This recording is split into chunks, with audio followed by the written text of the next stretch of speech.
Sa mapagpalang araw sa ating lahat, ako po si Sarina Espaloma at yung ilalahad po ang aking tunang pastor devotion na pinamagatang Bakit May Exorcism. So, ang ating concept is exorcism. So, meaning na exorcism is the act of driving out of an evil spirit through a spoken command often done in the name and authority of Jesus Christ. In Scripture, exorcism affirms Christ's power over the spiritual realm and the victory of God's kingdom over darkness.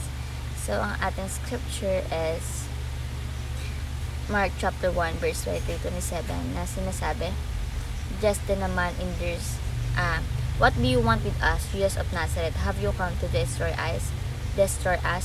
I know who you are, the Holy One of God. Be quiet, said Jesus sternly. Come out of him. The impure spirit shook the man violently and came out of him with shriek. The people were also amazed that they asked each other, What is this? A new teaching, and with authority, he even given orders to impure spirit and they obey him. So, ang ating katuruan po ngayong umaga is number 1, Jesus casted out demons. So, meaning to say, pinalize ni Jesus ang mga demonyo, di ba? So, ipinakita ni Jesus na siya ang may kapangyarihan sa lahat ng kasamaan. Laban sa kasamaan, sorry. Di ba? So, di ba nung naalala niyo yung lalaking sinaniban siya ng maraming espiritu? Binalize agad ni God, di ba? So, talagang masabi natin na si Jesus talaga ay super makapangyarihan at wala makapantay sa kanya. So, Jesus casted out demons. Number 2, Jesus gave his disciples authority to do the same. So, binigyan ni Jesus ng kapangyarihan ang kanyang mga alagad.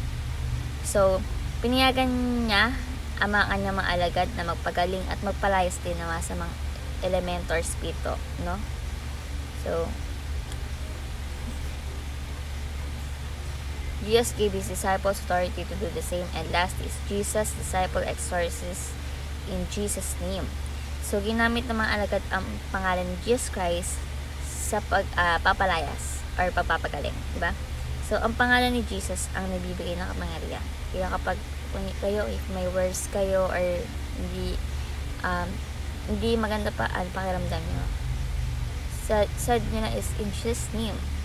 Then, yan, ma-feel better na yung pakiramdam mo. So, Jesus' disciple exorcist in Jesus' name. So, bilang application po, number 1, repel the enemy through prayer and fasting. So, sinasabi po dito na labanan ng kaaway sa pamagitan ng panalangin at pag-aayuno. So, ang panalangin at fasting ay malakas sa sandata laban sa spiritual na laban, no? Kaya kapag may bigat tayong pagsubok o spiritual attack, mag-fasting tayo at manalangin ng maayos, no, ng maintim para madama natin at para malaban natin ang kaaway.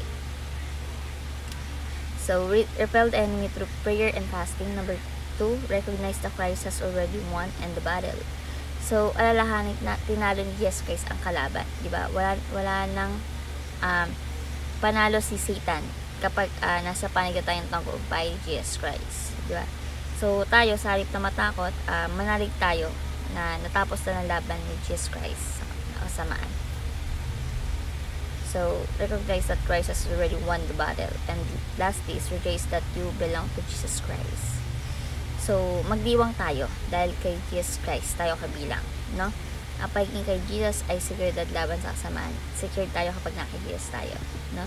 Pag sinusubok ka pag sinusubok ka sa sarili mo, ulitin mo na sa akin si Jesus, sa akin si Jesus, ako'y ligtas. So, rejoice that you belong to Jesus Christ. So, ayun naman ang daily devotion na natin kayo. Make sure sa iba, share mga praise sa ating boy. Thank you sa pakikinig. God bless po sa ating lahat.